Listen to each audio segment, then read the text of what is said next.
મોણપરી પિયાવા સહિત અંદાજે 19 ગામોના ખેડૂતોના નામ તેમની જાણ બહાર મંડળીમાં સામેલ કરાયા હોવાનો આક્ષેપ કરવામાં આવ્યો છે।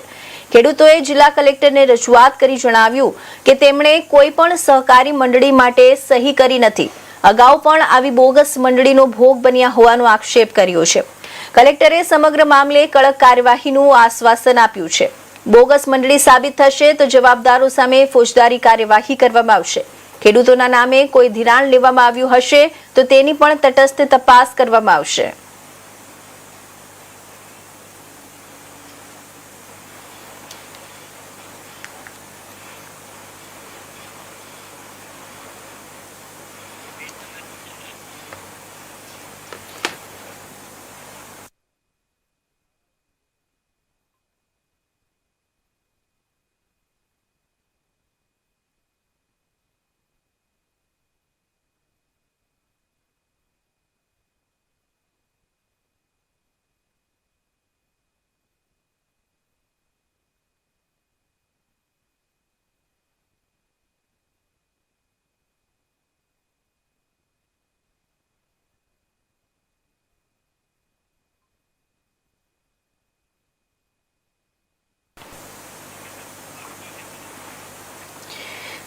તો આ તરફ જૂનાગઢ જિલ્લાના વિસાવદર તાલુકામાં બોગસ સહકારી મંડળીનો મોટો વિવાદ સામે આવ્યો છે। ખેડૂતોનો આક્ષેપ છે કે તેમની જાણ બહાર અને તેમની સહી વગર જ સહકારી મંડળીમાં તેમના નામો સામેલ કરવામાં આવ્યા છે।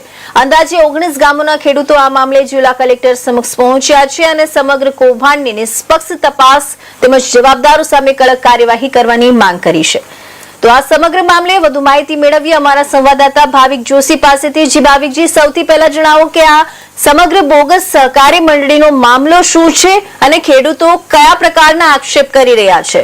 જી વાત કરવામાં આવે વિસાવદર તાલુકાના ખાંભાના હરિપર, મોટી મોણપરી, પિયાવા સહિતના ગામો જે છે તે ગામોની અંદર બોગસ મંડળી ચાલતી હોવાનો મામલો સામે આવ્યો છે। આજે જિલ્લા પંચાયતના સદસ્ય જયસુખ પાગડા સહિતના ખેડૂતો દ્વારા જે છે તે કલેક્ટરને આજે આવેદનપત્ર આપવામાં આવ્યું હતું ને તેમણે જણાવ્યું હતું કે અમે કોઈ પણ પ્રકારની જે છે તે મંડળીમાં અમારા નામો ઉમેરવામાં નથી આવ્યા અને અમે કોઈ મંડળીમાં સહી નથી કરી। ત્યારે અગાઉ પણ આવી બોગસ મંડળીઓને લઈને ખેડૂતો ભોગ બન્યા છે। ત્યારે આ તાલુકાની અંદર અનેક બોગસ મંડળીઓ ચાલતી હોય, આની સામે કડકમાં કડક કાર્યવાહી કરવામાં આવે અને ખેડૂતોને યોગ્ય ન્યાય આપવામાં આવે તેવી કલેક્ટરને રજૂઆત કરવામાં આવી હતી। ત્યારે કલેક્ટરે પણ રજિસ્ટરને સૂચના આપી અને આવી મંડળીઓ સામે ફોજદારી કાર્યવાહી કરવાની સૂચના આપી છે।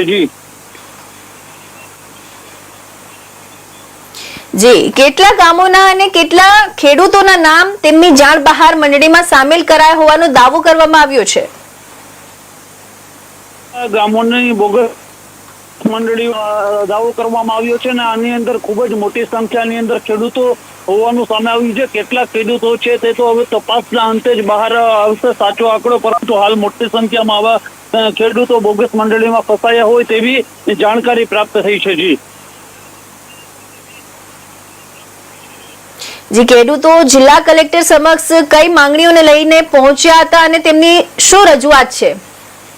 જી, ખેડૂતોનું કહેવું છે કે આવી જે બોગસ મંડળીઓ છે તે બોગસ મંડળીઓની નિષ્પક્ષ તપાસ કરવામાં આવે। અમે લોકોએ જ્યાં સહી નથી કરી તેવી મંડળીઓ દ્વારા જે છે તે અમને હાલ નોટિસ આપવામાં આવી રહી છે, અમારી સામે કાર્યવાહી કરવામાં આવી રહી છે। તો આ મામલે અમને યોગ્ય ન્યાય આપવામાં આવે ત્યારે કલેક્ટર દ્વારા પણ ખેડૂતોના હિતમાં યોગ્ય કાર્યવાહી, નિષ્પક્ષ કાર્યવાહી કરવાની જે છે તે ખેડૂતોને હૈયાધારણા હાલ આપવામાં આવી છે।